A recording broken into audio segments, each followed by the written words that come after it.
semoga semua dalam keadaan sehat. Tetap jaga kesehatan, jaga kebersihan, and stay at home. Baik, hari ini kita masuk pelajaran matematika kembali. Materi hari ini mengenai fungsi kuadrat. Nah, tapi sebelum kita masuk ke dalam materi fungsi kuadrat, jangan lupa like, share, comment, and subscribe. Dan jangan lupa nyalakan tombol loncengnya supaya kamu bisa terus dapat mengikuti perkembangan dari video pembelajaran saya.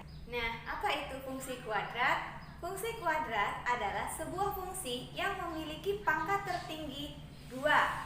Nah, jika dihubungkan dengan materi yang sebelumnya adalah persamaan kuadrat, di mana rumusnya adalah ax kuadrat ditambah bx ditambah c. Nah, jadi bagaimana dengan rumus fungsi kuadrat? Rumus fungsi kuadrat adalah fx sama dengan ax kuadrat ditambah bx ditambah c, atau bisa dimisalkan dengan y sama dengan ax kuadrat ditambah bx ditambah c, dengan a, b, dan c adalah bilangan real dan a tidak boleh sama dengan 0. Kalau kita mempelajari tentang fungsi kuadrat, maka kita tidak lepas tentang grafik ya. Jadi grafik fungsi kuadrat adalah di mana grafik fungsi kuadrat ini dapat digambarkan ke dalam diagram Cartesius. Nah, langkah-langkah untuk menggambarkan grafik tersebut adalah yang pertama, di mana sumbu X adalah domain dan sumbu Y adalah kodomain. Yang kedua, memasukkan nilai X pada interval tertentu sehingga didapat nilai Y. Yang ketiga, memasangkan nilai X dan nilai Y agar didapat titik X, Y. Kemudian yang keempat adalah menentukan nilai titik balik atau titik puncak. Rumusnya seperti yang di papan tulis ya, di mana T sama dengan min B per 2A dan kemudian min D per 4A, di mana D adalah B kuadrat dikurang 4AC. D adalah diskriminan. Sedangkan X sama dengan min D per 2A merupakan sumbu simetri. Kemudian yang kelima adalah mencari nilai titik potong sumbu X jika memiliki titik potong, di mana kita harus mencari pembuat nolnya, yaitu Y-nya sama dengan 0. Yang kelima adalah menentukan nilai titik lain agar terlihat di pola kurvanya. Nah, setelah tadi kita sudah membahas mengenai bentuk umum dari fungsi kuadrat dan langkah-langkah ketika ingin membuat grafik fungsi kuadrat. Nah, lanjut kita ke jenis-jenis grafik fungsi kuadrat. Kalian bisa lihat di papan tulis ya. Nah, berdasarkan nilai koefisien dari X kuadrat dan nilai diskriminannya, maka kita dapat menentukan pola kurvanya untuk grafik fungsi kuadrat.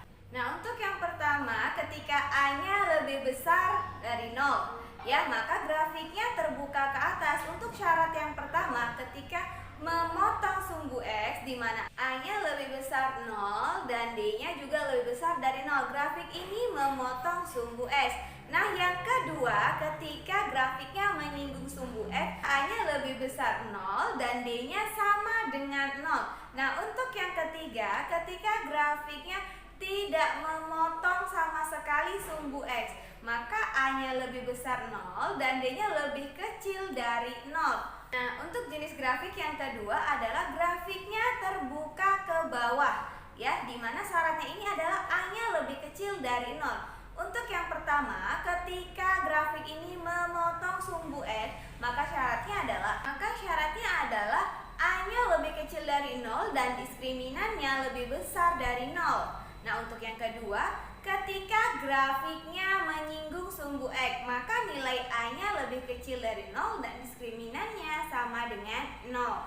Nah, yang ketiga, yang terakhir adalah grafiknya tidak memotong sumbu X, maka yang syaratnya adalah A-nya lebih kecil dari 0 dan D-nya lebih kecil dari 0. Nah, ketika tadi kita sudah membahas mengenai jenis-jenis grafik fungsi kuadrat, yaitu grafiknya terbuka ke atas dan terbuka ke bawah, berkaitan dengan nilai A dan diskriminannya, maka sekarang bagaimana cara menyusun persamaan grafik fungsi kuadrat? Nah, di sini kita bisa menggunakan 3 rumus. Yang pertama, ketika diketahui 3 titik koordinatnya, yaitu nilai X dan Y-nya dilalui oleh grafik. Rumusnya digunakan adalah Y sama dengan AX kuadrat ditambah BX ditambah C. Menggunakan rumus ini yaitu dengan cara teknik eliminasi aljabar untuk mendapatkan nilai A, B, dan C-nya ya. Yang kedua adalah ketika jika diketahui titik potong pada sumbu X dan diketahui satu titik yang dilalui. Nah, jika titik potong sumbu X-nya X1, 0 dan X2, 0, rumus yang digunakan adalah Y sama dengan A buka kurung X dikurang X1 tutup kurung dikali X kurang X2. Nah, yang ketiga adalah jika diketahui titik puncaknya yaitu XP, YP, maka rumus yang digunakan adalah Y sama dengan A dikali X kurang XP kuadrat ditambah YP. Untuk lebih jelasnya kita akan langsung masuk ke dalam pembahasan contoh soal. Nah, untuk contoh yang pertama Anda bisa lihat di papan tulis. Ya, di mana soalnya sudah diberitahu fx sama dengan x kuadrat dikurang 2x dikurang 3. Nah, dari nilai ini seperti yang tadi sudah saya jelaskan, langkah-langkah untuk membuat grafiknya adalah yang pertama, kamu masukkan nilai x pada interval tertentu. Nah, seperti yang sudah ada di papan tulis, saya mau mengambil nilai intervalnya mulai dari min 2 sampai dengan nilai 4 ya.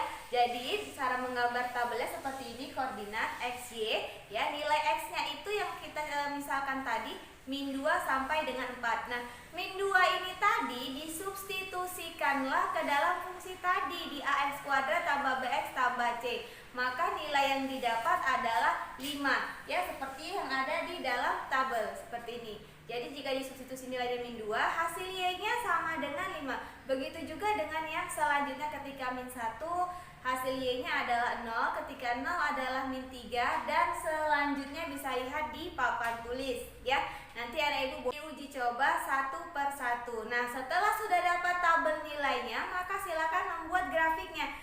Pasangkan nilai X dan Y seperti itu tadi penjelasan saya yang sebelumnya, hingga menemukan titik temunya X, Y. Dari titik temu itu ditariklah hingga membentuk grafiknya. Nah, kalau grafiknya seperti yang ada di papan tulis ini adalah grafik terbuka ke atas ya. Dengan nilai A-nya lebih besar dari 0 dan nilai diskriminannya lebih besar dari 0 sehingga grafiknya terbuka ke atas. Nah, gambar grafik seperti inilah yang dinamakan grafik memotong sumbu X. Nah, untuk contoh yang kedua, karena jika fungsi Y-nya sama dengan AX kuadrat ditambah 6X ditambah A tambah 1 ya, seperti yang ada di papan tulis berikut ini. Nah, jika ada soal seperti ini, kamu menentukan dulu nilai B-nya sesuai dengan bentuk umumnya, yaitu AX kuadrat ditambah BX ditambah C. Maka nilai A-nya tetap A, nilai B-nya 6, nilai C-nya A ditambah 1 ya. Langsung masuk kita tentukan. Jika soal seperti ini memiliki sumbu simetri X-nya sama dengan 3, tentukan nilai maksimumnya. Nah, untuk menentukan nilai maksimum, yang pertama adalah kamu mencari dulu sumbu simetri. Karena tadi diketahui nilai X-nya sama dengan 3 itu sumbu simetri. Nah, rumus sumbu simetri adalah min B per 2A sama dengan 3. Kenapa 3? Karena X-nya sama dengan 3. Ya, jadi kita harus kali silang. Min B sama dengan 6A ya. Kemudian min 6 per perkalian pindah ruas per 6 sama dengan A. Hasilnya min 6 dibagi 6, min 1 sama dengan A. Jadi dapat nilai A-nya adalah min 1. Langsung masuk ke titik puncak atau maksimum. Tadi pertanyaannya kan adalah nilai maksimum. Rumusnya adalah min D per 4A, di mana D-nya adalah B kuadrat dikurang 4AC per 4A ya. 6D-nya kita substitusi, 6 dikurang 4 dikali A-nya min 1, C-nya 0 ya. Jadi nilainya adalah 6 kuadrat 36 ditambah 4 min 4 dikali min 1, 4 dikali 0, 0 per 4 dikali min 1 min 4. Jadi min 36 per min 4 hasilnya 9.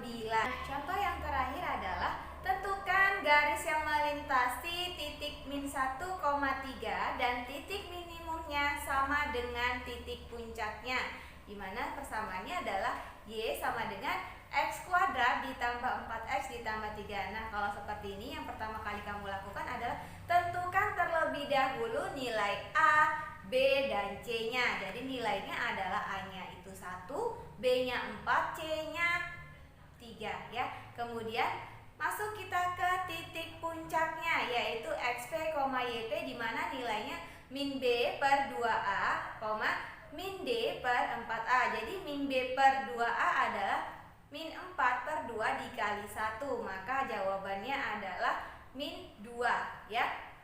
Kalau di nilai diskriminannya tadi sama seperti sebelumnya, B kuadrat dikurang 4AC per 4A. Jadi B kuadrat kurang 4AC itu nilainya 4 per 4, maka nilainya min 4 per 4 itu min 1. Jadi titiknya adalah min 2, min 1, XP, YP. Setelah dari sini kamu langsung masuk ke substitusikan nilai min 1 dan 3 tadi, juga nilai XP dan YP baru didapat ke persamaan ke rumusnya, yaitu Y sama dengan A kali X kurang XP kuadrat ditambah YP. 3 sama dengan A dikali 1 kuadrat dikurang 1, maka 3 sama dengan A dikurang 1 per pengurangan pindah ruas menjadi penjumlahan ya. Maka 3 tambah 1 sama dengan A, jadi 4 adalah nilai A. Balik ke perumusnya, yaitu Y sama dengan AX kurang XP kuadrat ditambah YP, dimana di sini kamu mensubstitusikan nilai yang didapat tadi, nilai A-nya ya. Berarti Y sama dengan 4X dikurang 2. Nilai X tidak usah disubstitusi kembali, hanya nilai XP saja yang disubstitusi. Jadi X dikurang min 2 tutup kurung kuadrat ditambah min 1. Jadi 4X ditambah 2 kuadrat dikurang 1. Maka nilai X tambah 2 kuadrat ini adalah nilai faktorisasi. Hasilnya adalah 4X kuadrat tambah 4X tambah 4 kurang 1. Kalikan ke dalam kurungnya ya. Jadi 4X kuadrat ditambah 16X ditambah 16 kurang 1.